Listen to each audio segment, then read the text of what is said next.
ኢየሱስ ክርስቶስ መድህን ዓለም ንሕና ሰላም አይነበረናይ ምክንያቱ ገዛኢና ሰይጣን እዩ ኣብ ሰይጣን ግዛት ሰላም ኣለዲ ንገር ልባ ሰላም ኣለዲ የለ ሰላም ዝበሃል ፍጹም የለ ምክንያቱ ትግዛት ባዕሉ ከቢድ እዩ ኣብ ስቃይ እዩ ዘሎ እቱ ሰላም ሒዙ ልመፀ ጎይታ ግን መፅኡ ለማ ቅዱስ ጳውሎስ ርሑቃን ዝነበርናይ ቁርባት ዝነበርናይ ሲ ለኩልና ሰላም ሂውና እዩ ኣብዚ ዓለም እዚ ዝኾነ መራሕቲ ትመፅእ ተለው ለኩሉ ክሕጉስ እዮም ኢልካ ተስፋ ትገብር ምናልባት ለቀደምዎ ነገር ክህሉ ኢልካ ኢኻ ትፅበይ ዝኾነ ይኹን በምንም ተኣምር እዚ ለየጠራጥር ቃል ተነኣሰ እገሌ ለቀደም ክገብረሉ ሞት እገሌ ክፀንሕ ካልኣይ ደረጃ ወይ ሳልሳይ ደረጃ ክቐምጥካ ይኽእል እዮም ናይ ኢየሱስ ክርስቶስ መንግስቲ ግን ናይ ኢየሱስ ክርስቶስ ምሕረት ግን ለቁርባቲ ለርሑቃቲ እንታይ እዩ ለኩሉ ሓደ ዓይነት ምሕረት እዩ ዝህብ ማለት እዩ ርሑቃት ኢሉ ዝገልፆም ቁርባኒ ኢሉ ዝገልፆም ቅዱስ ጳውሎስ መልእኽቲ ኣለዎ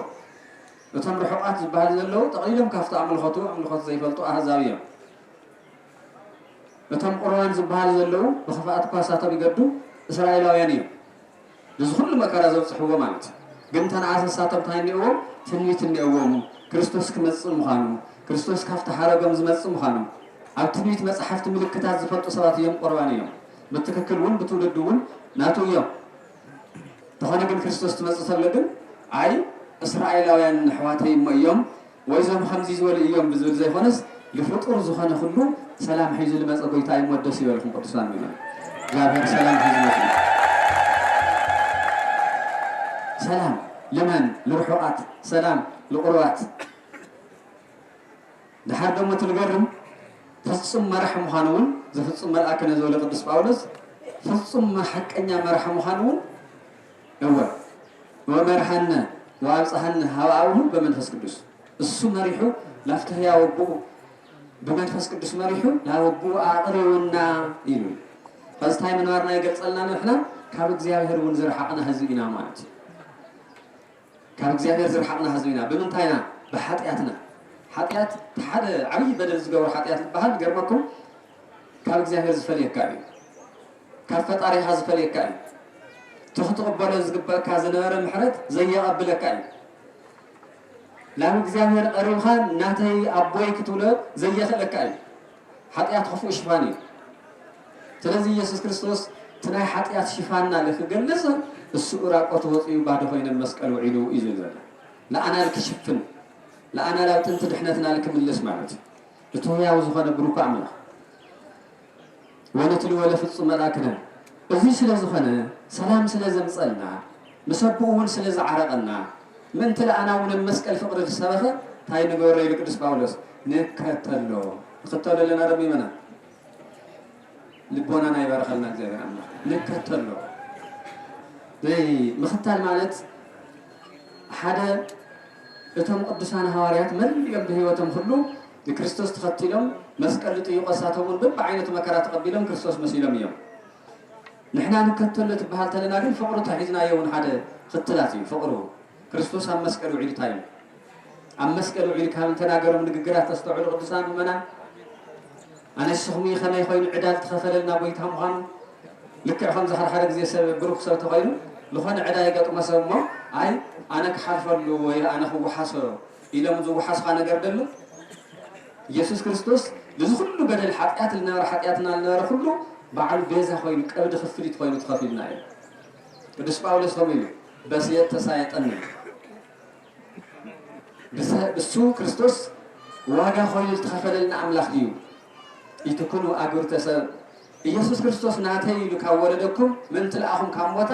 ድሕሪ ኸዝናይ ሰብ ባርያ ኣገልገልቲ ይትኾኑ ኢሉ ዝገልፆ ቃል እዩ ዝገልፀልና ማለት እዩ ስለዚ ቅዱስ ጳውሎስ ልቶም ክልቲኦም ዝነበሩ ዓብ ሰላም ሒዙ መፅኡ لا وبو ونقريونا يمو بزوم خنيازي نكتلي لأن كل جمز على زيا نايم انتهي معالتي تبيلا التقلص تيلهمني نايم حرت معالتي يا قدسان ميمنا لما نزفر حنا نقريه اللي يوم قن عيننا لمن هو لا الجزائر بن خني تعينا بوتان لا زحنا كوي مسكوت لا زح كوي مكره خلينا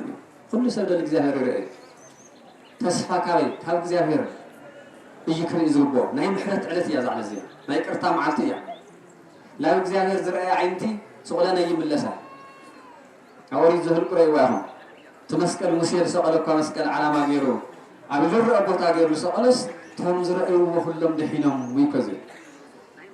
زسمة بس قال جزء اللي رأيه كان ثمن زد حنا ركافت الشعر اللي مقصلتيه يسوع كريستوس قال كهول عينة مكرة لا هو لافت مسكل لافت فوق يتهالينا محرت لا أنا يمس مات لا كريستوس اللي رأي عينتي محرت حيزان ينزم اللسا لكريستوس لساقد بركي سلام حيز يزم اللس أو كريستوس ودق كله محرت يزرك قل لا تخافا فلنا منا مسكوت الله زحنا مسكوت الوزح جزا خندين فاسي وزحه مسكوتنا لا بزحه ابنتنا لا لحلحه ممهرنا ولا بزحو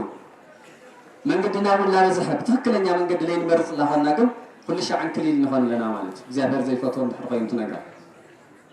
الذي يسوع كريستوس لعل كل لبز على الزيارة مقاوي تعسرا شوعته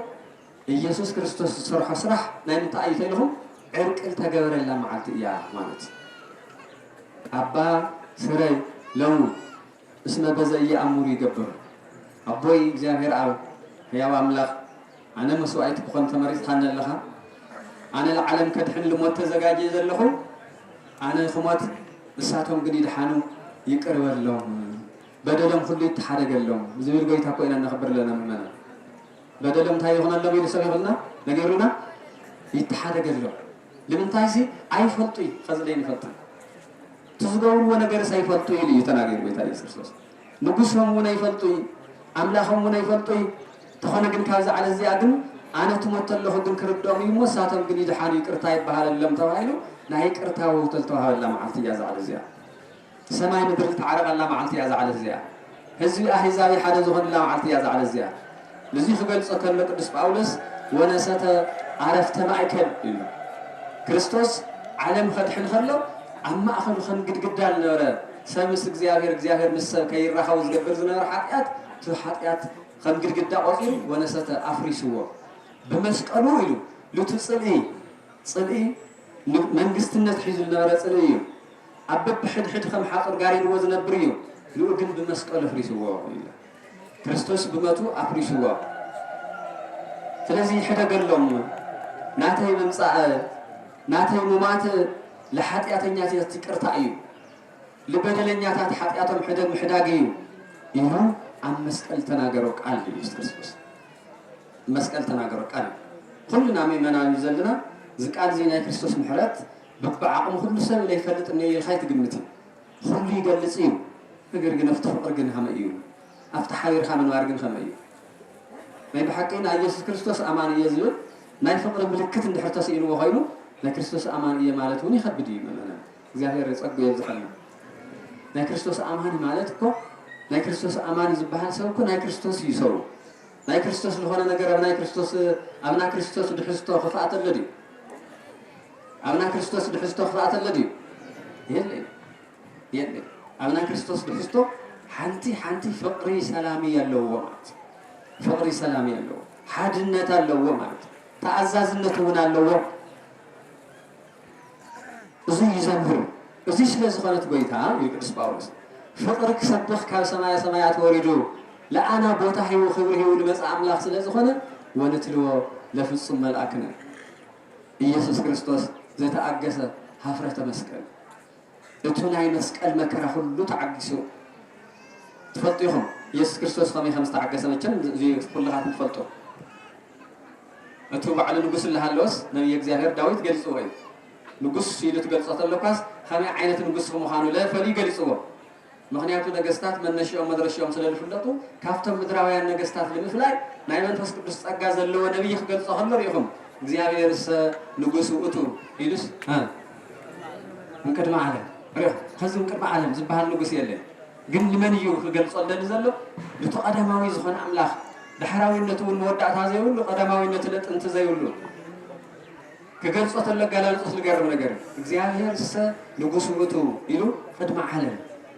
ፈዝት ንጉስ ልብል ቃል ሁሉም ዝቕበሉ ወይቶም ድሕራውን ቶም 10 ዓመት ይኹን 20 ዓመት ነጊሶም ዝለዓሉን ንጉስ እዮም ዝበሃል ብቃል ሙፀገም ይብሉ ካብኣቶም ንምፍላይ ግን ቅድመ ዓለም ይብሉ ካብኣቶም ንምፍላይ ግን ታይለለ ቅድመ ዓለም ቅድመ ዓለም ሰብተይ ነበረይ ፍጥረተይ መፀይ ንጉስ ልኾነ እግዚአብሔር ኢሉ ይገልጾ ወገብረ መድኃኒተ በማእከለ ምድር ድሕር ዘመን ይገልጽ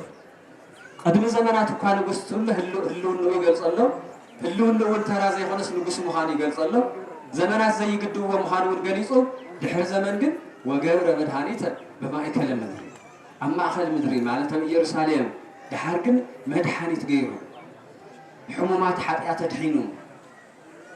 حمومات حتى تدحين مدحني تخيل وأثناء على مدر دي بماي لا أنت أثناءك السخاء هي وأملاخ نقصي خامو بحرون بأخايات صنع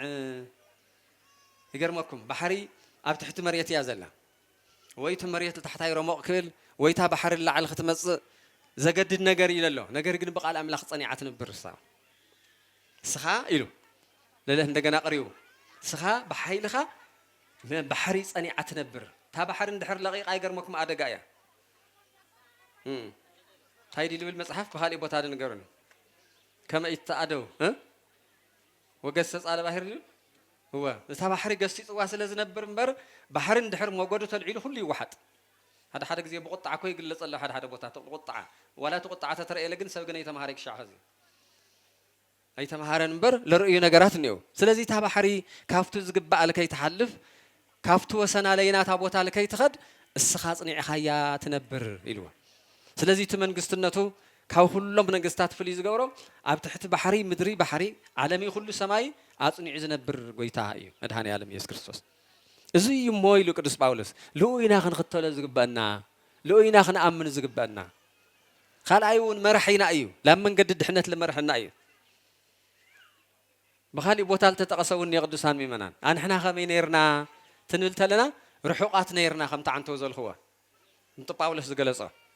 مصحفة كده أنت هيدزول زي مسألك أقرب كنا هوا أوكا ملل تسمعت كويتا يسوع كريستوس نحنا رحوقات نيرنا موتان نيرنا كم موتونا تسيخنا كم رحقنا يونا أقرب خنا بمسألخا بمسألخا لافتو هي وزخنا بخا أقرب خنا أيوة وحاس خوين خا أقرب خنا كريستوس عالم كدحن خلو سب كدحن سبي خوين ما جمر يعني غير ناتن حساب لردلنا خوين مصي بيتا قانقانا زردلنا حمامنا زردلنا حمام حميمو تساقي كل رخيو جن بمسكلها بموتها لافتو ملعلو زخنا بخا قريب خنا ملعلت سمايات نحنا ميمنان እግዚአብሔር ይመስገን ምድራዊ ህይወትና ግዚያው እዩ خالي جن بخز بمنفس للرأنبر بسقا زي الرأس فرانا جن ملعلت سمايات يمودس يولهم قدسان ميمنان زب مسكلك أقرب كنا بمسكلها أقرب خنا إخا بمسكلها حقوف خنا إخا قويتا إخا لافتل علز خنا بخاص خنا إخا أيوه هذا أو كمال التسميات أم مدري مودعتنا يخونه ميمنان مدري مودعتنا يخونه السليم فلاتنا جني مثلاً كل جزء لنا مدرس لنا حسب زناي مدر حساب 5 هي وحيتنا إلى نبر كلنا موت مهلاوي خالي عالم فرد زلوا جن فرد حليف خالت رخوص أجا منفس قدوس من قست سماعات مهلاوي كل سبل ترد أي مسلي كابن نواور طريقة اللخام مالتي مخنياتو قدمي على هو لينو 5 خانة سلال فلات مالتي سلزي رحوقات نيرناو ناقريو نايو مدراويان مخانا نفلت نورناونس لامل التسمايات لابزل عالم كوري أتي خازي توص تحقيس خازي تحزن رخيم خازي تسئن عالم نينا يقدسان ميمنا أزي سلسل خوانا كريستوس لأنا تاينا أيو ندحرينا خوينا كابل رحقنا أيو لقربنا أيو هندا أفنا خوينو زموتلنا أيو هيوت زهابنا أيو مالتي كريستوس سكالت الله موت تقسيط أيو ديابلس ونأوي أيو كريستوس تاسيول لنبلا سبات كلهم كافتا جنة تباريرهم مكرازنا وروا لتاسيول ونقسيط واي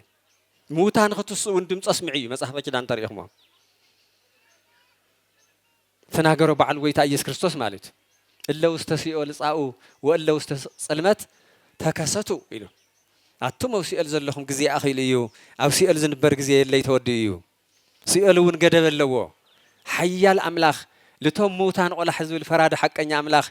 كاب سيد أن مكر لو أملاخ خز ساعات خاين يبص يحيي مص يمو عبد سلمات زلهم عبد زير دق سلمات زلهم جلس ولو يلو ببرهان بعض بلوري هو بعض بلوري هو جلس ولو هو تكسته مالتي سلمات يكستكاي أسيرو الحزكا التري أنا جري تري من ما يتري برهان مص إلهم يساعات أخي يمو إلى كريستوس لهمي عبد سلمات زلهم تجلسوا أو شيء الجدوار زلهم خا وصوا مخنيات من قست كريستوس لزخم زي عين التسبات تفسد زخانة مالتي إلي يتناجيره من قست كريستوس لموتان من قست كريستوس لبهلوان بهوت لصالح وسبات بتمرت وانجيلو أمهيرو ولد أملاخ غيري مويتهم لصالح وسبات بمنفس يخون بسجاز نور نجنا أمسك قالوا موتان ونتسقي سلازي قدس باولس لإيسوس كريستوس قالت أخلّه تقالوا تفقروا تقلت له وأنسى يزهر زأن ولا بمسكالو لإيسوس كريستوس إجزينا إلو قدس باولس أو قالت يتقلت له أنا إلو باولس أنا خالي إذا مك حوز مدرزي يبلي إلو عاوز مدرزي زي اللي نزولي اللي بزي كان أقويت أنا إيسوس كريستوس مسكال إلو صهم خطاي لمك حلكم إيمانا نقرني تاي لمك حلكم بقنجنا خندت مكحت غنا وي بحفتنا دن مكحن غن هذا حالك زي سبات كاوك آلاتهم تفلتم وي بالخوانا مخنياتو دو زي اللي لنا دوشتنا مكحن غن باولس جن بمن يز مكحيلو بእግዚአብሔር بمسكال كريستوس يز مكح مسكال كريستوس كاموت قفير زوصني كريستوس لحواريانነት ዝመረጸኒ ድሕሪ ትንሳኤ እዮም ሁሉም ተመረጹ ናይ ሐዋርያነት መረጻውን እኮ ድሕሪ ሞት ክርስቶስ ትንሳኤ እኮ ስለልገበረ እዩ ስለዚህ አነ ዘመክሕን ነው ዝምድር ዘይ ኢሉ ጳውሎስ ምንም እንኳ ነገር የለይ ሓንቲ ነገር ኒአተ ይለያ ግን ክርስቶስ በመስቀል ዝወዓለለይ ውለታ እሳለ ከምዝ ናይ ስጋዊ ትምክሕት ወዮ ቃሉ ትምክሕት ልብል ቃል ሰው ኢሉ እንድሕር ለይ ተተርጎመ ከቢድ እዩ ኣብ ትርጓም እዩ ዝዕሪ ትምክሕት ማለት ኣነ ከምዝየ ማለት ይኾነ በቃ ውሽጠይ ዝሐጉሰኒ ጎይታ ኢየሱስ ክርስቶስ ልገበረለይ ነገር ውሽጠይ ልሐጉሰኒ ማለት እዩ ለዚ ኢለ መክሕን እንበር ካሊ ኢዘ መክሕን ነገር ኣብ ዝምድር እዚ የለይ ኢሉ ና ኢየሱስ ክርስቶስ መስቀል ግን ለአና በተለይ ህይወትና እዩ ቅዱሳን ይሆና ከምታ አንተ ወዘልናዩ ለአና ህይወትና እዩ ፍላይ ክርስቲያን ንብል ክርስቲያን በክርስቶስ ልናምን ክርስቶስ በመስቀሉ ቤዛ ለሆነና ክርስቶስ በመስቀሉ ደቀይ ዝበለና ክርስቶስ በመስቀሉ ኃጢአትና ዘፍረሰልና እዩ ቅዱስ ጳውሎስ ምንት ክርስቶስ ሁሉ ነገር ይሆን ይሉ ወእመኒ ሃየኩ ለክርስቶስ ወእመኒ መትኩ ሩህ ሊተ ኢሉ ቅዱስ ጳውሎስ አነ በህይወት ተነወርኩ ለክርስቶስ የ ናተይስ ቋንቋ አይቀየር ይሉ ጳውሎስ በህይወት ተነወርኩ ለና ክርስቶስ ኮይነ የለገልግል خم خالي سوات بهيوتهم تنور تلو بسقاء يمن نور ما ناي كريستوس خون جنا يخلي أنا جن بهيوتي ونا كريستوس ييلو وأما السموت كروه ليتا تموت خل رب حلني أتخميز ولا سقايرهم تموت خل رب حلني ده يبلسه يومت لا فرحة الناير يدخل لك إن أتزلنا بكريستوس خلي يلوه تموت خل روحية تاي مالتيو كريستوس ناي هواريان نتي واجز خفلن نقول تايو لو إلخاز موت نجار له هيوتيو لكريستوس إلخاز واه كله بركة يزخون ما تما تخون روح لني بخلت نجار يزجنا قيل باولس من ماري مماتي حساو خيننا نلوا أنا قلنا كريستوس كخدي يزدليلو لما كخدت لي وقفت وقفلت وأطفلت مزنت عالم أنا كوز عالم زي فليسة كوز عالم زي تفلية لا كريستوس تخدو في حشني جيني لو باولس ما تشمل سبكة وانجيل زلوا وجن الزاوية تري والجرمكم نجاري ما جلس يقول طعم زجرم نجاري جيني لو قدس باولس هذا سبات ميمنا نتريهم دق أمز ولد وقالي وديز ولد سبات لو علم لا موت بعويسي كعالم لا تفعلي تايول مسيركم إيه خمسة عاد خد خمات دايل زاق والي ليس أجع خوا أتريهم ده زود دايوزي ليس أخوه إلى محاسو سمعنا لنا بعوي لا موت كويجن موت كوكركم أخيليهم من قست أملاخ لي تصوع سبات لا أتاتهم من دجنا لكم النغا خلتنا جريم النغني زم بكريستوس لي آمون حد جاي من الخد لقطة خينا مالتي نيخم ده صحيح مانا زم بكريستوس لي آمون حد جاي من الخد لقطة خينا بعداون خيط إيق يسسعون اللهم باريلو لا أي يحشني تم تخوي حشني ولا ነገር ግን እግሪ ላይ ተኸሉ ብክርስቶስ ላይ ኣመኑ ክርስትናኦም ላይ ጠንከረ ሓዲገ እዮም ተኸተለኹ ግን እዚኣ ግን ትሕስበኒ እያ ኢሉ ምእመን እዚኣ ግን ትሕስበኒ እያ ካብ ክርስትና ወፃእ ኮይንካ ክትነብር ሓደ ሃዋርያ ሓደ ናይ እግዚአብሔር ተልእኮ ዘለዎ ሰብ የጨንቆ እዩ ተልእኮ እግዚአብሔር ስለ ዝኾነ ማለት እዩ እዚኣ ኮይናትን ንበር ኢሉ ጳውሎስ ኣነስ ባላው ክርስቶስ ምኻድ ይሕሸኒ ይዓርፍ ተኣክሊል ተባሃለኒ እውን ክረኽቦ ላፍቱ መኮን ፍትሕ ዝኾነ ኣምላኽ ክኸድ ይሕሸኒ ተኾነ ግን እዞም ላይ ኣመኑ ምእመናን ከእምን ቶም ልተበታተኑ ምእመናን ክእክብ ቶም መንገዲ ዝጠፍኦም ህዝቢ ላብ እግዚአብሔር ከምፅእ ደግሞ እዚኣ እውን ተወሳኺት ሓሳብ ትኾነኒ ኢሉ ይገልጽ ምእመናን እዚ እዩ ናይ ወንጌል ትምህርቲ ለሰማያዊ መፀዋዕታ የቅዱሳን ምእመናን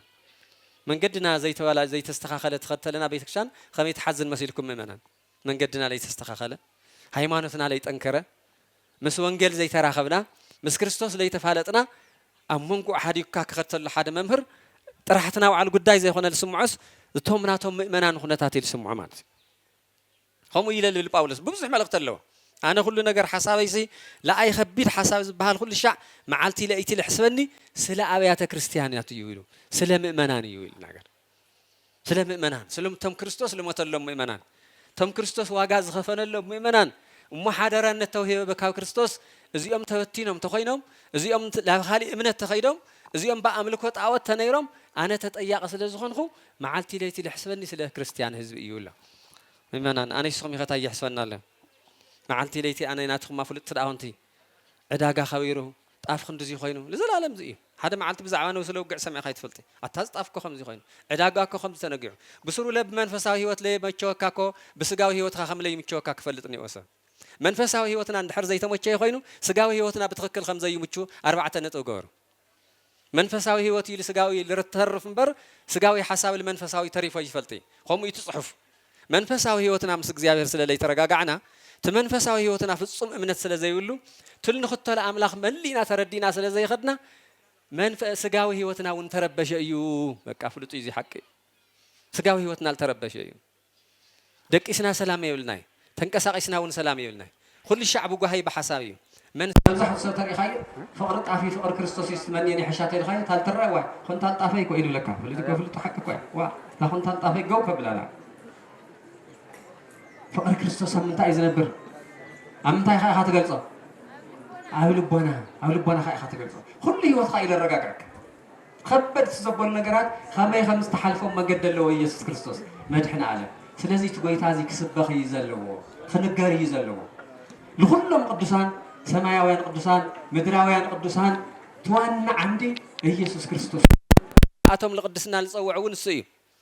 ታይዲና እንብል ሁሉ ጊዜ ቅዱስ ያሬድ ተገልጾም ተለ ክብሮሙ ለመላእክት ክብሮሙ ለቅዱሳን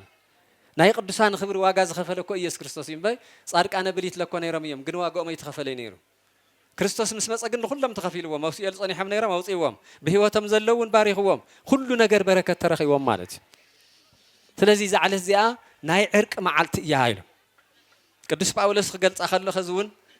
ኣብ ካልኣይ ቆሮንቶስ ምዕራፍ 6:3 ስታውሰን ምሁራን ዝኾኑኹም ኣሕዋት በእለት ህሪት ረዳእኩከ ወእለተ መድኃኒት ረዳእከ ዲሉ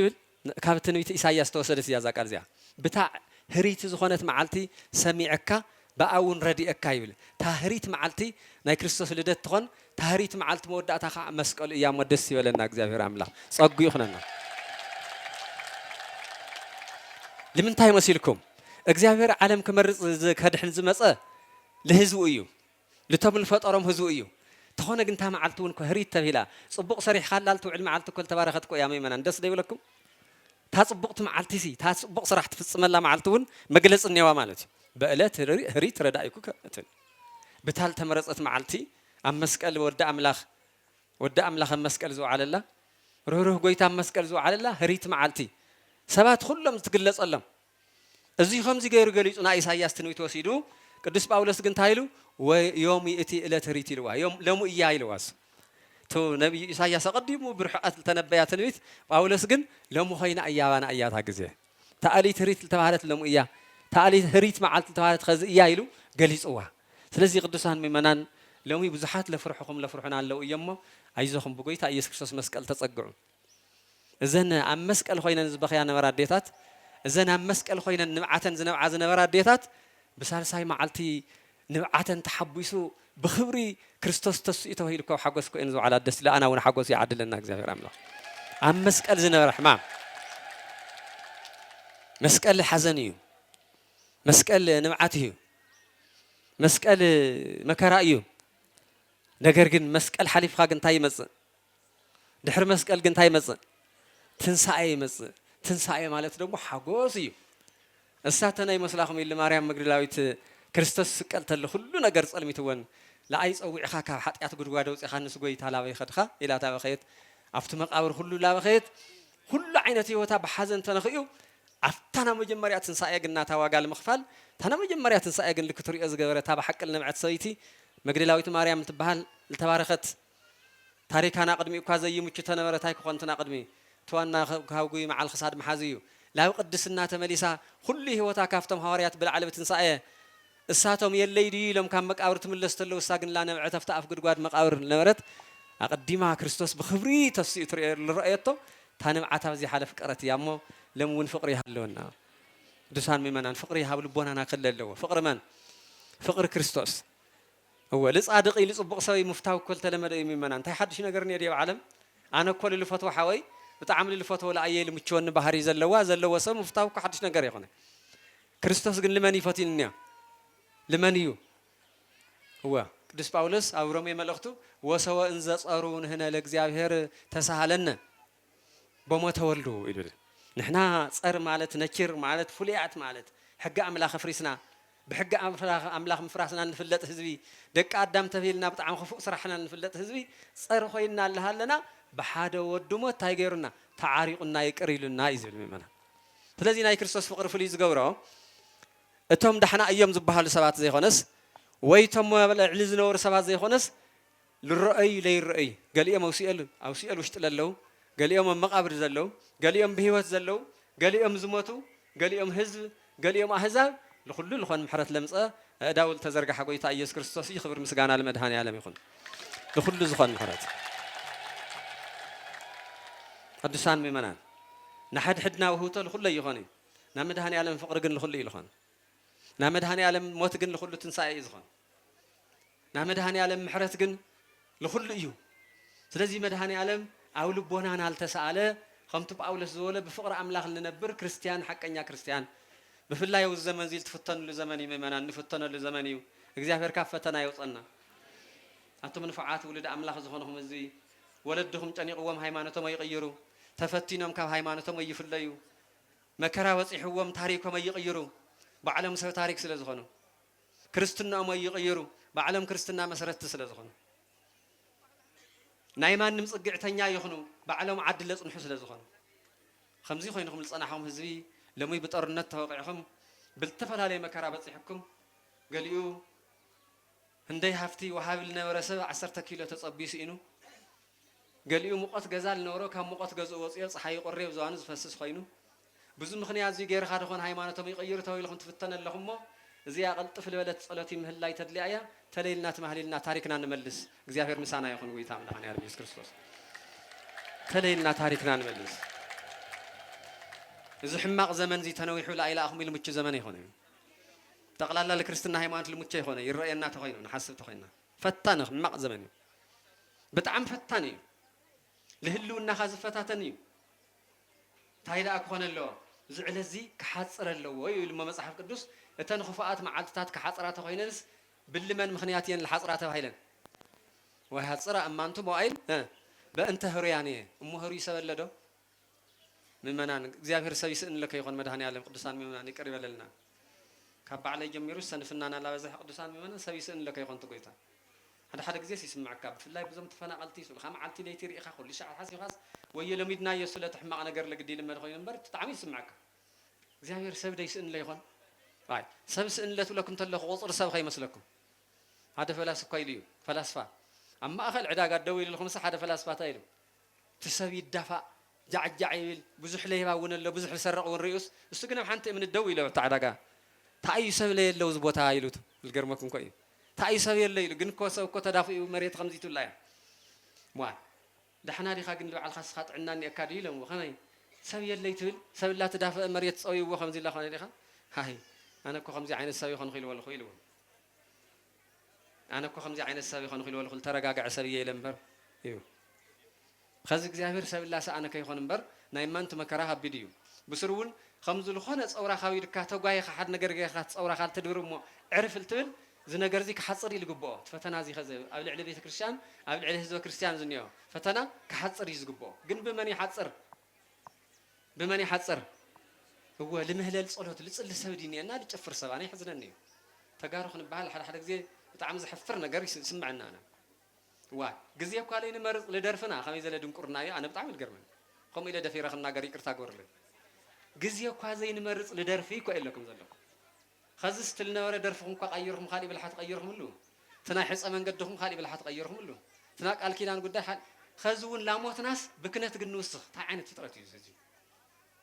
سبعة بدق خوينا مسحق الله يفرح له أتان إحنا سوي هزبنا أميل لنا نقول همشتي كنرد تاينا الله الناس دحرق ودرف قطري ليتي ترقت اللص أو حدا معلتي مرعى ولا يلا قال كفيله حدا دقسي جبر للمس مرعى ويعقص رجالها خالي دقسي جبر حدا معلتنا تنسي بيشاور البال دقسي جبر حدا معلتنا يدخل دقسي جبر وتعيز خون لازم هزبي لهم كل مهلة ليش النقصات كله يودك مدحارس خنتي حنت كيلومتر تاخذ خايجن ثلاثة معارتي بانسي إن الولسات للوا كتما كيو العباد زلوا ني أنا ده بحدا ني أنا ده ثلاثة معارتي بانسي إنهم صمم لحضر سوات للرأي لا كتما حلف في الخاجن درف قطري ليت الرأي لا كتما أنا بذل حنت كتما سجرا إلى الخن هزبي للرداء عليه يمثل حدا قال الرنجاجر ليه يمثل صاقهم زي يردوا حدا خلي عدل اللي يمثل تخلي خعاء بحر طليقه فتح سيون لبكي خمسة عينة كتما حنت كتما سامزي للهزبي أحنت من درس خمسة للهزي أحنت كاوس خمسة للهزي نايم ما نسي على موس دقس اللقصة يتهلي الناس دحرخ عليه حفر دم وش ما قال لي تاتخوينا مسوي لهم دق سبعة خوينا بديق الله ولا خاي درفوا أتالي متى درف ليهم لا درفهم تنوروا يا أخلكم درف تاريخ يغير يخالي ملكة المحرات الغان ملكة يمصا قيتا محرات كبنا الذي حد زي تايك بالدليل قدسان ممنان تجراي بتعم برتع لخونا هزبنا بتعمل فوق حزب يتولت اللخاص بخالي يرمى القدر يتبولت اللخاص يسي قديو أنا قدي أتجاجي جواز لولا اللخاص هزي إلى خالي بعد خات الناس هايني موجوزنا سبب الله متدقس بزعوا دقس اللي جنا سبب الله تفأس بزعوا سألت الولو وهم اللي يتم يجورهم تم سألتني وبكا ساعات كي تخوروا ساعات كو خز مخبر البالي لي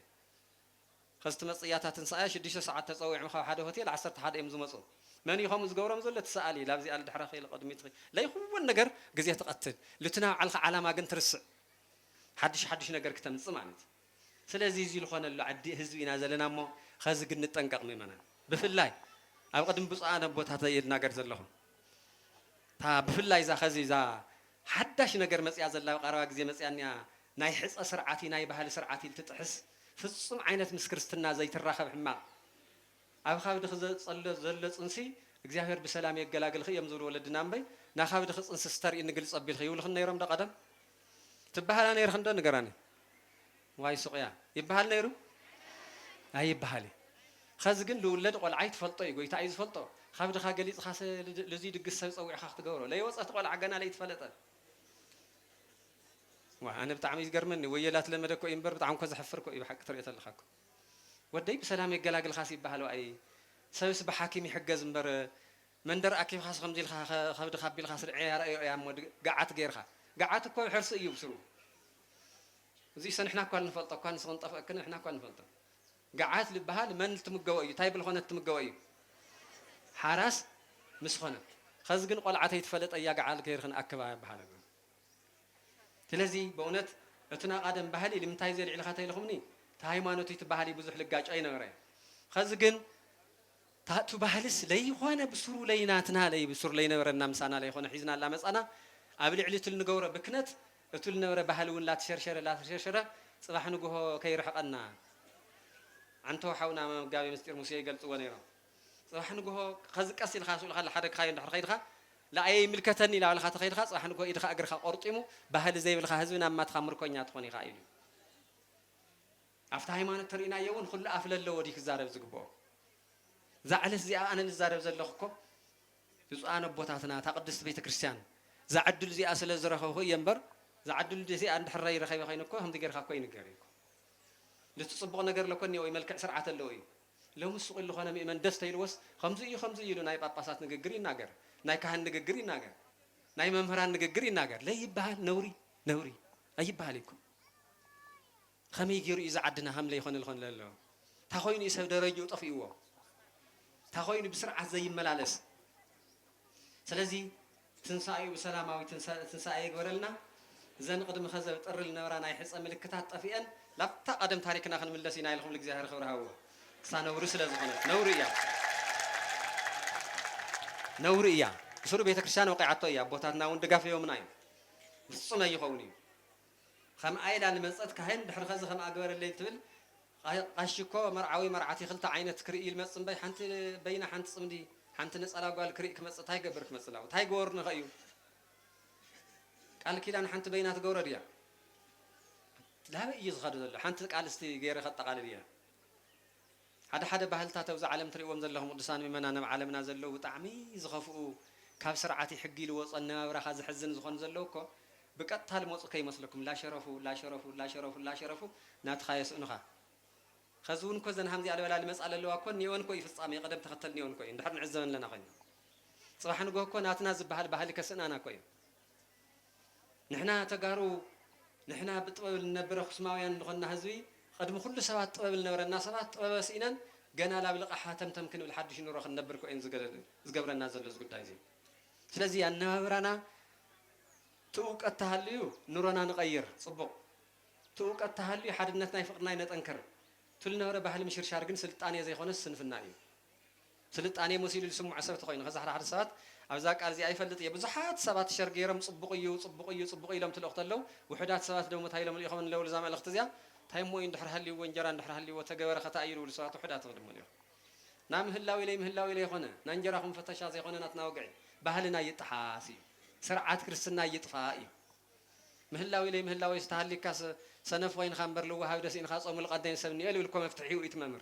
لو هاو تهلي كون لتصملوا على هذا فلكن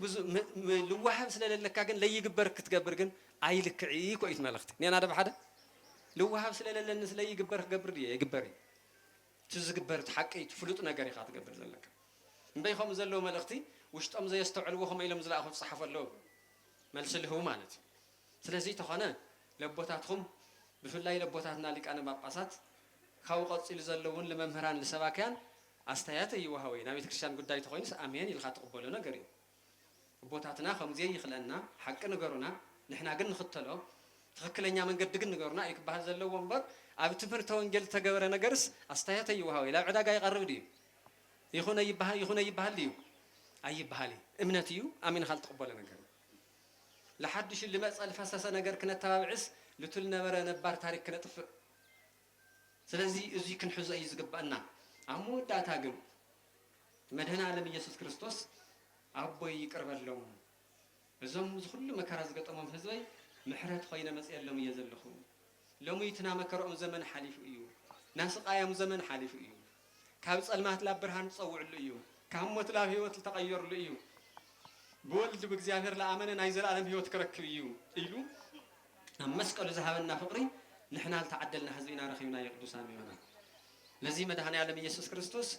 قدس ياريد بن خميل قليص ولو أكوز تسايت أن بورك ويل بيتا يسوع كريستوس لعناته الجبرنا زعدق الناس بورك أي خني بجنزون أي خني بمنتايو بدمو بونت إسحاق تقلص أخذ لي جرمكم سمو بقص الذي أهو هايكم قص لكم كيف تقولها نبي إسحاق خميل قليص هو بوتز قصر أملاكهم بوتكمس بتنويت قصر حيزلهم زل أملاكهم مقدم يتناجر وتنبي بو قصلهم حاويهم بنات قصلهم حاويهم نحنا قصلنا تاتينا ميمنا قصل حد يعزز حناينا جن بنات قصل يدعينا كل شيء على نقلص أبي تكسان تقلص أقلال أقننا لخونا قصل تاريخهم نايمان نمسا قصلي لكي حالفك أي خالت تنقر حمام دخون كم تصلي يخوني مخاي خالت تحسن بر لخونا قصلي أمين الخالت قبلي يخوني نا يسوع كريستوس قصلي ترى حقن خبر مسجانا المدعاني على ميخون بقصل دحين إن أي مدرس يبالهم قدسان بقصلوا هو السنة بقصل الذي أهو هايكم قصلكم بتناتو قصلي بتناتو دم حاويهم يخم سبعة غينهم يخم محرات رغيهم يخم إيزو يوحنس ون أما الأخت تقول صوت الله فتم جمر يقول لنا أفناز خفتنا الله መልእክተ ዮሐንስ ትበሃል ጥዑምቲ መልእክቲ ለለዋ ብግእዝ ቦርድ ንባብ ጥዑም ለለዋ ታይቱል ወደሙ ለኢየሱስ ክርስቶስ ወስኹ ያነጽሐነ እምኩሉ ኃጣውኢነ እዩ ና ኢየሱስ ክርስቶስ ደም ካብ ሁሉ በደልና ካብ ሁሉ ኃጢአትና ካብ ሁሉ ርስሓትና አንጽሁ ሐጺው ናቱ ገይሩና እዩ ኢሉ ሓንተ ዶ ትረዳኹም ታለባ መዶ ህፃናት ክትዕውዮም ተላኸ ጽብቕ ብልብላ ዘነጓላት ወይም ዘመወዳት ታዝወለደት እያ ትፈልጦ ካልእ ሰብ ብልጸበቐ ጽብቕ ይብለካ ኣብቲ ሕመቕኻ ግን ለሓፀበት ላመቻቸወት ልዕበየት መን እያ ኣዶ ትበሃል ትፈልጦ እያ ብጣዕሚ ክትቐርቦ ዘይምች ህፃን ሕፀፀ ቢላ ምችችዎ ቢላ ቆንጆ ትገብረለኻ ከምኡ ገይሩ እምበኣይ መን ትክርደአኩም ኢለ እዚ ልገልፅ ኣለኹም በይ ናይ ክርስቶስ እኳ በዚ ዶ ክኾን ኮይኑ ግን ክርስቶስ ባዕሉ ብደሙ ሕፀፀ ቢሉስ ሙታን ዝነበርና ክፉኣት ዝነበርና ዓመፀኛታት ዝነበርና ሙታን ዝነበርና ኩሎም ምችችዎ ቢሉ ናቱ ገይሩና እዩ ክብሪ ምስጋና ለመድሃንያለም ናቱ ገይሩና እዩ ናቱ ልገበረና እውን ብቐሊሉ ዋጋ ተይተኸፈለና የነበረ ዋጋ ልነኽፍል ኮይኑ ሓጢአትና ብጣዕሚ ከቢድ እዩ ነይሩ ዋጋ ሓደ ንጹህ በጊዕ ዘፍስስ እዩ ነይሩ የግዲ ዝኩሉ ህዝቢ ክድሕ እንተኮይኑ እቲ ንጹህ በጊዕ ደሙ ክፈስስ እኒኦ ኣቐዲሙ እውን ትንቢት እውን ተነጊሩ ነይሩ እዩ ማለት ነዋ በጊዑ ለእግዚአብሔር ዘይኣትት ወያስየስል ኃጢአት ዓለም ከኢየሱስ ክርስቶስ ደም ትመን እዩ ኢሳይያስ ኣምፅለይ መጥምቀ ዮሐንስ ይኸምኡ ዝበለት ርአይዎ እዚ እዩ እቲ ንዓለም ኩሉ ኃጢአት ለርሕቕ እዚ እዩ ኢሉ ለኢየሱስ ክርስቶስ መስኪሩ ግን ደሙ ፍሲሱልና እዩ መስቀል ዝግብኦ ነገር መከራ ኩሉ ተቐቢሉ እዩ ከምዚ ገይሩልና እኒኦ እሞ ልዝጎይታ እዚ እንታይ ንገበሮ ኢሉ ቅዱስ ጳውሎስ ልኡድ ድሕሪኡ እንከተሎ ፍቅሩ ለው ልቡና ነቐምጦ ፍቅሩ ንግለጾ ኣምላክና ኢልና እውን ምስኡ ንንበሪ እዩ ስለዚ ሎሚ ሓንቲ ገሊፀ ኸዝውን ክውድእ ይቅርታ ንውሕቶ ኮይነ ኣብቲ ከተማ ዝረአዩ ነገራት እኒኦም ይመና ብፍላይ ክንደይ ለኣክል ድፍረት ኣብዛ ቅድስቲ ዝኾነት ከተማ በቦታትና ብዓብዪ ትጎይታት መድሃንያለም ኢየሱስ ክርስቶስ ከም ሰባት ትሪኦ ዘለና እውን እሊ ሃፀይ ዮሐንስ ዝመስረትዎ ዓዲ ብጣዕሚ ታሪክ ዘለዎ ዓዲ ሎሚ ኣብ ኣደባባይ ፀኒሕኻ ኢየሱስ ተቐበሉ ዝበሃሉ ለለ ደመፆ ጀሚሮ ኣሎ ህዚ ከምታ ንበልኽኩም እታ መከራኻ ድዩ ንሪኢ ፀላኢ ጠምዮም እዮም ተባሂልና ደኾና ልበልኻዮም ክኾኑ እዮም ደኾና ይንበሃል ዘለና ኣብ መንገዲ ላ ፀንሕኻ ወረቐት ዝሓዝኻ መሃብ እኒኦ ዶ እኒኦ ዶ የለ ሎሚ ተጀሚራ ኣላ ብዛ ቀረባ እዚ ኣላ ዶ ሓቀይ ድን ትወ እዚኦም እንታይ ንበሎም ይመና ሃይማኖት ሃደራ ስብከት ማለት ስቑኢሉ ንግግር ደሊና ይኾንና ምእመና ኣብዚ ላ ተነጋገርና ግዜ ክንሕልፍ ዕላል ይኾነ ስብከት ማለት ተልእኮ እግዚኣብሔር እዩ መልእኽቲ እግዚኣብሔር እዩ ስለዚ ሓደራኹም ደቅና ቤተሰብና ብስሩ እውን ለየድሊ ባህልታት ኩሎም መፅኦም እዚኦም ተራጊፎም ዘለዎ ኣብቲ ዓድና ካብዚ ኩሉ ዝቁጠብ ትውልድ ሎም ቅነ ኣብ ማህደረ ስብሃት ፅቡቕ ነገር ሪኦ ዘለኹም ካብ ቤተ ክርስቲያን ላርሓቐ ዝኸድለት ሰብሲ ምክንያቱ እንታይ ስለ ዝኾነ እዩ ካብ ቤተ ክርስቲያን ምርሓቕኸ እንታይ የምፅእ ዝብል ዝኾነ ኣኼባ ዝገበርዎ ዝነምቕነ ለሎ ሓደ መልእኽቲ ተዋሃብ ከዚ ብብሕድሕድ ቤተ ክርስቲያንስ ኣብቲ ቤተ ክርስቲያን ክሰኣን የብሉ እንድሕር ልሰኣን ለኮይኑ ዝኾነ ፀገም ኣሎ ልብል መልእኽቲ እዮም ሂቦም ተነዴታት ልንበራ እውን ፅቡቕ መልእኽቲ እየን ሂበን ተነኡል ተናገራ እውን ብጣዕሚ ብዝገርም መልክዕ እዩ ኣደስ ዝኩሉ ነገር እያ እሞ ደቃ ደቂ ሳላ ቤተ ክርስቲያን ትመፅእ ተላ ግን እንታይ ለሓደገት ምዃና ዝዓበየ ነገር ሓዲጋ እያ ቶም ደቂ ቤተ ክርስቲያን ኣይፈልጡ ፊልም ላርኦ እዮም ዝፀንሑ ዘለዉ እተን ኣዴታት ጥራሕ እየን ተነዴታት ድማ ሓንቲ እየን እሳተን ተሓልፋት ኣለዋ ከልርከበን ትውልድ እኒኦ ድዩ ኢልካ ግን ክሕሰብ ኣለዎ ዶ ይብሉ ንገርንባ ክሕሰብ ኣለዎ ዶ ይብሉ እሞ ክሕሰብ ኣለዎ ተኮይኑ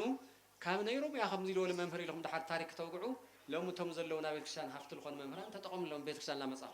ወግዕ እንታይ ይገብር ግዜ ምቕታል እንታይ ዋጋ ኣለዎ ሎሚ ንጠቐመሎም እታ ቤተክርስትያን ዘፍረየቶም መምህራን በበከባቢኡ ኮይኖም ዝሰብኩ ዘለዉ በበከባቢኡ ኮይኖም መልእክቲ እግዚኣብሔር ዘሕልፉ ዘለዉ ንከተሎም ኣብ ማእኸልና ዝፈላለ ሕማቕ መንፈስ እውን ነርሕቕ እዚ ኢና ክንሕዝ ዝግበአና እምበር ለይተመሃረ ሰብ ናብ ቤተ ክርስቲያን ድሕር ዘይመፃና ሓጢአትና ከባቢ ኮይንና ይቅርታ ይበሃለና እንታይ ሰምዒና ከታይ ክንብል ስለዚ እዞም ከምዚ ዝብሉ ንሃይማኖት ንቕዕታት ዘለዎም ሰባት እዩ ካሊእ እውን ኣብ ቤተ ክርስቲያን ውሽጢ ኮይንካ ምእመናን ኣማን ዝኾነ ሰብ ናብ ቤተ ክርስቲያን ነውሪ ናብ ቤተ ክርስቲያን ከጋልፅ ይግብኦ ዶ ዝኾነ ነገር ክናገር ይግብኦ ዶ ይግብኦ ነውሪ እዩ ናይ እድኻ ቐምሽ ምግላፅ ማለት ኮ እቶም ቅዱሳን ምእመናን ቀደም ከቦታትኩም ለባማት እዮም ነይሩ ለባማት ኮ እዮም ብዙሕ ፈተና እኳ ተሃለዎም ቤተ ክርስቲያን ዝኾነ ፀገም እኳ ተጋጢምዎም ብምሽጥር እዮም ዝሕዝዎ ምስጢር ሒዞም እዚ ከመይ ክበሃል እዩ ዝበሃል እምበር ኣብ ኣደባባይ ወፂኻ ምድያ ወፂኻ ቤተ ክርስቲያን ኣይግለፅ ነውሪ ሓጢአት ኣዴኻ እንድያ ቤተ ክርስቲያን ኣዴኻ እያ ስለዚ እዚ እውን እቶም ለባማት ኣቦታትና ኩሉ ነገር ብስርዓቱ ክረአ ይኾነ ኢለ ተስፋ ይገብር ተዘለየ ግን ላወፃኻ ናብ ቤተ ክርስቲያን ክብሪ ናብ ቤተ ክርስቲያን ዓብየት ናብ ቤተ ክርስቲያን ቁም ነገር ከምኡ ዝገብሩ ከም መምህራን እዮም حجاويان يوم مسيدا من سمعهم كيخونوا تايم زي يومنا بيتكريستيان قداي ممهرنا نيونا بيتكريستيان بوتاتنا نيوا نانور سلامان نيو هاجر سبكت نيو كلهم نيو لمتى بقاتهم غيرت ملخت ليد لندحر خوين بقاتهم لي مصنا እዚኦም ልመን እዮም ለዚክ ስናገሩ ቤተክርስቲያን ሰይማቶም ድያ ቦታ ህይዋቶም ድያ አይኾኒ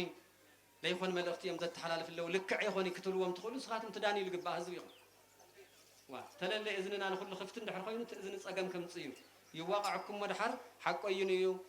ሐሰተይን ኢደ ይዋقعكم ድሐር ሰልኹም መይዳል ጸውሐ ነገር ትኾኑ ማለት ተኾነ ግን እቲ ክትቀበለ ዝግበእካይ ክትቀበለ ዘይግበእካይ ሐቅ ለኾነ ሐሰት ለኾነ ግን ከማም ዝግበኦ ህዝብ ይኾን ለለዎ አንተ መጋቢ ስተር ተቀሰብ ይለም ወስለዝ ነው ዝኸም ዚ ለበለ ስልኻ ላኸርኻ ትምርጥ አስተምር ለዋሃ አስተምሮም ዝዩ በለበለ ጸቋ በኩር ስራሕ መካይድናውን ወግለጽ እዩ ለኾነ ኮይኑ ግን ኣብዚ አኸጠቃለል ተለኹም ግን ቅዱሳን ይመናን ዛዕለ እዚ ህሪት ያ ተብሂላ ያ ምሩጽ ያ ተብሂላ ለምንታይ ህሪት ተብሂላ እቲ ምሩጽ ዝኾነ በቡእ ለተሃረየ እግዚአብሔር ወልድ ኢየሱስ ክርስቶስ መጽዮ ዓለም መድሕነቱ ትምህርተ ወንጌሉ ጠቅላላ ህይወቱ ኣብ መስቀል ተሰውዕሉ ዝኸፈለሉ ስለ ዝኾነ علت ريتيا علت مدحانيتيا الساون لمؤيا تبهايل يستغلص مقدسان ميمنان امين እግዚአብሔር አምላክና መድኃኔ ዓለም ኢየሱስ ክርስቶስ አብደቅና አብንሮና አብሃገርና አፍዝና ሁሉ ሰላም ይወርደልና ሰላም ይወርደልና ሰላም ልክሆነልና ደግሞ ወይታ ይልና ኣብ ቅድሚት ወዲቅና ክንጽልይ ይግባአና መሐረና ይልና ብልብናና ክንነግረው ይግባአና ንሕና መራሕትና በስጋ ዘለው መራሕትናውን ብግቡእ መርሑና بمنفساويان زلوا بوتاتناون بغبوك مرحنا عبل تعنقفنا يبل تغاغنا يغن كل سب يغاغيو كاستخاخل زخد مدحاني عالم يسوع ክርስቶስ يمو لكل للغبو ነገር استخاخيلو عدنا سلام غيرو ፍጹም ምሕረት ይቅርታ ይገሩ ድሕረ ኸዝስ ናይ ጦርነት ወሬ ናይ መከራ ዘመን ያአኽለኩም ሰላም ይዘድልየኩም ኢሉ ወይታም ትልሰው ከመስቀሉ ኸሙ ይሞ እተነ መስቀል ተዘርጊሐን ለው على አዳው قدم 2000 ዘመን ለዓለም ሁሉ ምሕረት ዘንጻ لمونا ኢየሱስ ክርስቶስ كل شعداو المحرت تزرغح اينمو محرتو اب التفناقلو محرتو اب حزب كله محرتو اب عالمنا خوين يغلصلنا سلام علو እግዚአብሔር ይባርካችሁ ማይከል ዓለም ዘሎ ዓለም ህሊፉ ዝነብር ጎይታ እግዚአብሔር ዓለም ሰማይን ምድርን ፈጢሩ ሰማዩን በተዝግቦ ምድሩን በተዝግባ አዘጋጂው ምድሪ ዝገዝ ወድሰብ ፈጢሩ ኣብ ሰማይ ብኽብሪ ክነብር መንግስተ ሰማያት አዘጋጂው ማእኸል ኮይኑ ዝረድ ዝመርሕ እግዚአብሔር ሂቡ በዛ ሰዓት እዚያ ድማ ናይ ምድሪ ሰላማን ናይ ምድሪ ሽግርን እንሪየላ ናይ እግዚአብሔር ምሕረት እነስታውሰላ ናይ ሰማይ ዘሎ ተስፋ በግልጽ ዝረኸብናላ ዕለት ስለ ዝኾነት ሕዝውን ክቡራን ምእመናን አቦታትኩም ሊቃውንተ ቤተ ክርስቲያን ማእኸል ገርገርኩም እቱ ካማንም ንላዕለ ድማ ናይ መለኮቱ ናይ ስሙ ማሕደር ዝኾነ ታወተ እግዚአብሔር ኣብ ቅድሜኹም አቀሚጥኩም ኣብ ታወትኩም ኢድኩም እንዳነሳኹም እግዚአብሔር አምላክኩም ኣብ ቀራንዮ ዝዋዕሎ መከሩ እንዳራአኹም ድሕሪ መከራ ድማ ዝተረኸበ ሰላም እንዳራአኹም እትመላለሱ ዘይኮንኩምስ ቅዱስ ቃሉ ትጭብጥሉን ድሕነት እትረኽብሉን ድሕነት ረኺብና እንመለሰሉን ዓብይ መዓልቲ ስለ ዝኾነ ሕዝውን ጎይታ እግዚአብሔር አምላክና ሁሉ ዝገበረልና መከራ ናብ ደስታ ጸልማት ናብ ብርሃን ዛረበልና እግዚአብሔር ዝሃበና እግዚአብሔር ዕለተ ድሕነት ዕለተ ምሕረት ከም ትቅድም ኢልና ዝተማሃርናዮ በዋና ሰባኬ ወንጌልና ናይ ርእሰ ከተማ መቐለ ሃገረ ስብከት ሕዝውን እግዚአብሔር ከም ዘድሕነና ሕዝውን እግዚአብሔር ከም ዝምሕረና እግዚአብሔር ተስፋ ገርና ኢና መጺና ዘለናሞ ሓደ ናይ እግዚአብሔር ቃል መልዓል ገርና በሐጽሩ ይኽነግረኩም አነ ታው ድማ አፍቱ ናይ ገንዘብ ቅስቀሳ ካልኦት ክሕግዙኒ ይደልየ እግዚአብሔር አምላክና መቼ ንሁሉ ነገር ሞራል ስለዘድልዮ ንሁሉ ነገር ተስፋ እኳ እንተሃለወ ንሁሉ ነገር ድማ መቼ ትግራይ የብዛ ሰዓት እዚያ ሕዙን ብዘለና ያ ግዜ እቱ ሁሉ መድኃኒ ዝኾነ እግዚአብሔር ተስፋ ገርና ኢና ተአኪብና ዘለናሞ ሕዙን ተስፉ ብቻ ዘይኮነስ ምሕረቱ ክገልጸልና ናይ እግዚአብሔር ቅዱስ ፈቃድ ይኹን። ቅዱስ ጳውሎስ ናብ ሮሜ ሰባት ኣብ ተላኸሉ እግዚአብሔር ኣብ ዝላኾ ንሱ ድማ ንምልአኽ ፈቃደኛ ኣብ ዝኾነሉ እግዚአብሔር በፍጹም ኣብ ዝኣመነሉ እግዚአብሔር ድማ ብወዱ ከም ዝኣመኖ ኣብዚ ሰዓት እዚው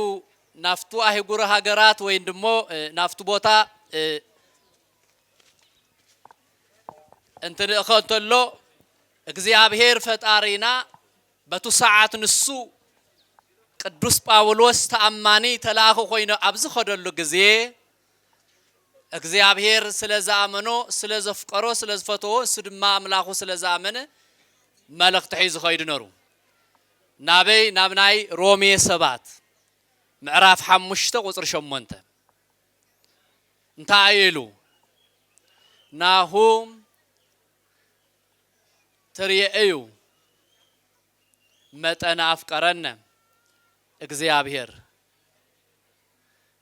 እስቲ እግዚአብሔር ክንደየናይ ከም ዝፈተወና እግዚአብሔር ድማ ክንደየናይ ከም ዘፍቀረና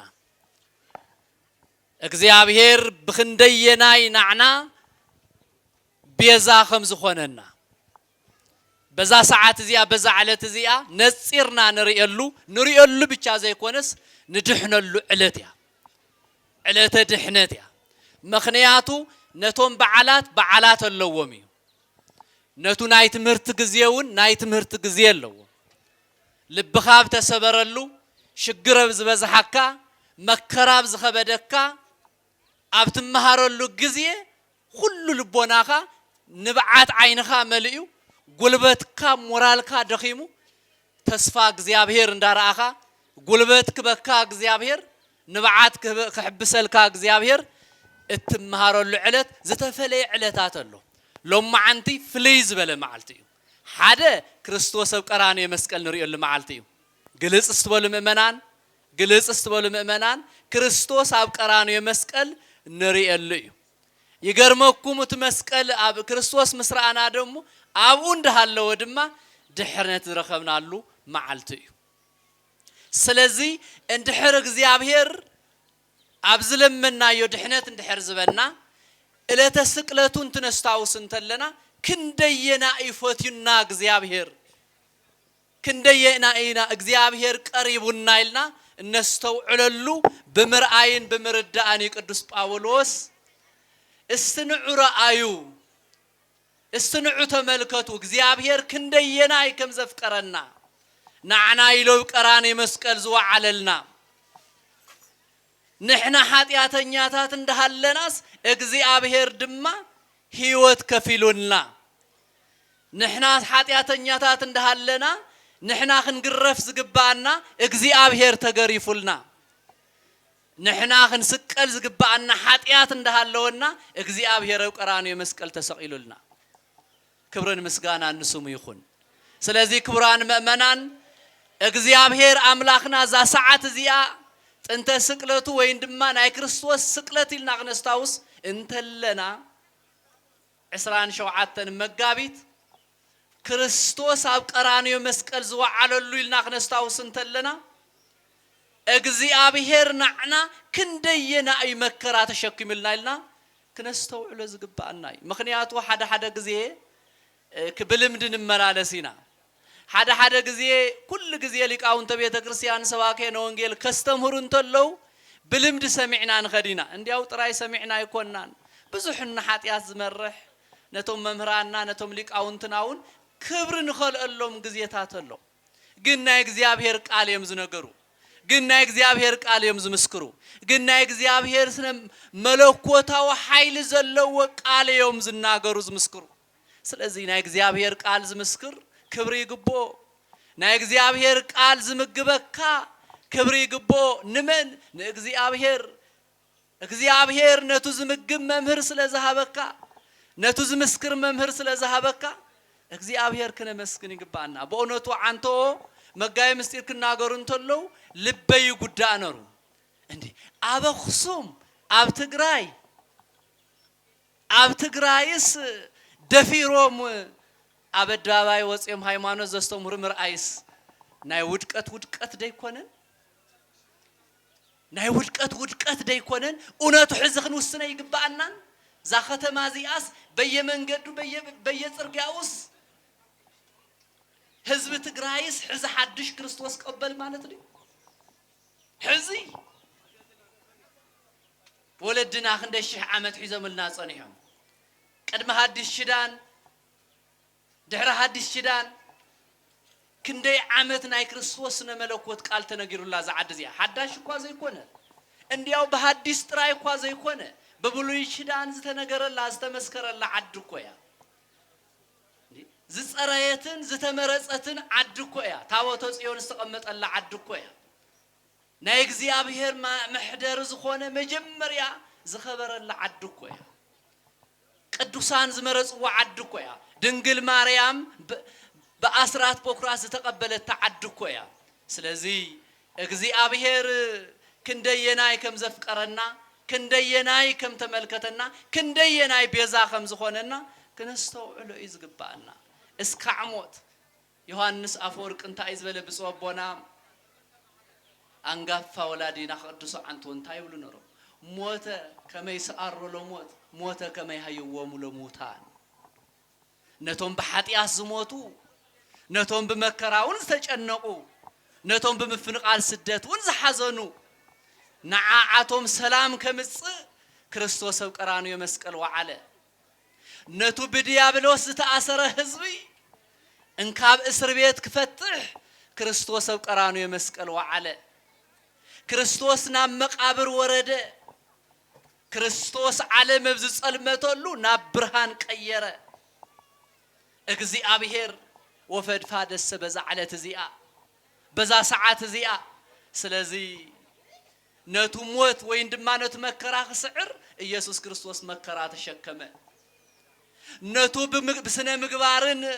ሃይማኖት በዘይ ምጽናዕ ስነ ምግባሩ በዘይ ምሕላው ታሪኹ በዘይ ምሕላው ባህሉ በዘይ ምኽባር ወለዱ በዘይ ምኽባር ተመንእሰይ እቱ ዓብይውን ውላዱ በዘይ ምምሃር መራ ሃይማኖትን ስርዓተ ቤተ ክርስቲያን ሓሉ ይደቁ በዘይ ምምሃር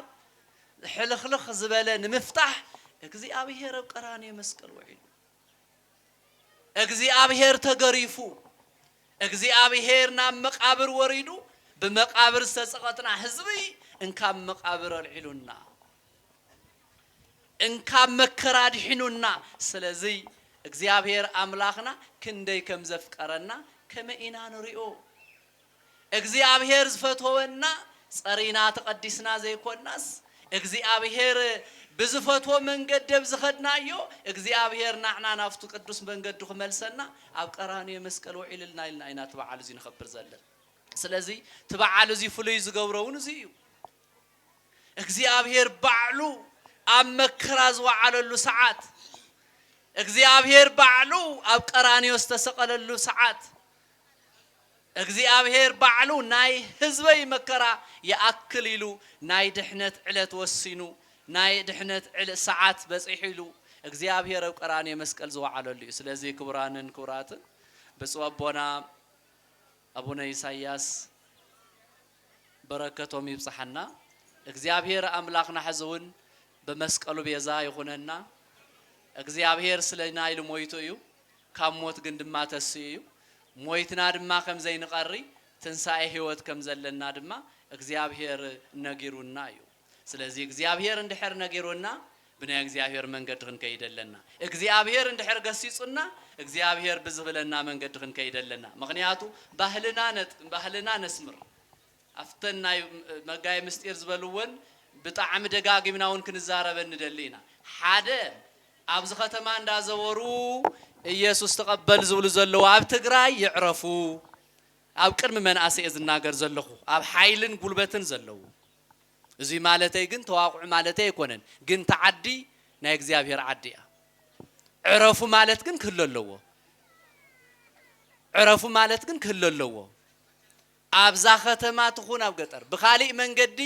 ትግራይ ጠሚያያ ትግራይ ጥርናፍ የብላን ሕዝ ተበታቲና አያ ዘላሞ ንዕስበኹ ተባሂሎም ካብ አዲስ አበባ ብዙሕ ገንዘብ ሒዞም በየገጠሩ ዘይሮም ሽማግሌታት አዴታት ዘይኮነ ሃይማኖት ዘይኮነ አምልኮ ክሕዙ ይንቀሳቀሰሉ እዚዩ ብጽወቦና አለው ካልኦት ብዙሓት ሊቃውንት አለው ብሰፊሕ ንሪኦ ኸውን እዩ እንታይ ክገብሩ እዮም ገጠር እንዳዘወሩ ካብዘን ከተማ ውፅእ እንዳበሉ ከም ዝገብሩ ዘለው መንከ ይትኹም ገሩ ስልጣን ሂብዎም መቸን ኩሉ ሃገረ ስብከት ኣለዎ መራሒ ሰባኪ ወንጌል ኣለዎ መማሓደር ኣለዎ ሃገረ ስብከት ኣለዎ እዩ ካብኡ ላዕሊ ድማ ቅዱስ ሲኖዶስ ኣለዎ እዩ ካብዚ ወፃእ ካልእ ሃይማኖት ከስተምር ዝኸይድ ዘሎ ዓገብ ምባል የድሊ እዩ መጀመርያ ንሕና ንረዳዳ ንቲ ሃይማኖትና ንሓሉ ካብኡ ግን ዓገብ ምባል የድሊ ብኻሊእ እንዲያው ገሊኡ ሰይፈልጦን ሊቀ ማነው መጋይ ምስጢር ዝልዎ ነበሩ እንዲ ኣይሕፍረኩምን ኣብ ፅንስዶ ኣብ ሕፀ ሓንቲ በይናት ሕፀ እንትበሃል ኣነ ንዓይዙ እንግዳ እዩ ግን ስቂልና ይንኸድን እንዲያው ውግዘት ቃል ኢና ንናገር ዘለና ኣቦ ክናገር እንተሎ ውግዘት ቃል እዩ ብምንታይ መስፈርት በይና በይኑ ክሕፀ ከምኡ ዝብል ምስጢር ዘየለ ከምኡ ዝብል ስርዓት ሃይማኖት ዘየለ ብምንታይ መንገዲ ወይ እዚዩ ብፁዕ ኣቦና እውን ከስምሩሉ እዮም ጭራሽ ውግዘት ቃል እዩ እስካዕ ሕይዝ ተጋገየ እንተሎ እግዚአብሔር ይቅር ይበለሉ ሕዚ ግን ዝመንገዲ እዚዩ ዘውዚዩ ዘሎ ህዝቢ እንድሕር ኣውጊዝዎ ዘውዚዩ ዘሎ ህዝቢ እንድሕር ሰሚዑ ቃል ናይ እግዚአብሔር ምስትኽኻሉ ቀሊል እዩ ስለዚ ጎይታና ኣምላኽና እግዚአብሔር ክብርን ምስጋናን ንዑ ይኹን ጸግኡ የብዛሓልና እግዚአብሔር ኣምላኽና ናሁ ትሪእዩ መጠን ኣፍቀረነ እግዚአብሔር ንዑ ረአዩ እግዚአብሔር ክንደይ ከም ዝፈተወና ከም ዘፍቀረና ብልብ ተረድኡ ኢሉ ቅዱስ ጳውሎስ ካፍቱ ብዙሕን ሰፊሕን ዝሃቡና ሰባኪ ወንጌልና ንመልዓለ ቃል ሰላም ኢልካ ንምኻድ ነቲ ህዝቢ ድምፀይ ንምስማዕ ብቻ ዳ እምበር ግዜ ክወስደልኩም ኣይደልኒ ሰፊሕ ግዜ ስለ ዝተምሃርኩም ብዙሕ ግዜ ብምውሳድና ኣይኮነን ምስትውዓል ዘድሊ ትተውሃብካዮ ትምህርቲ ሒዝካ ምኻድ ዘድሊ እሞ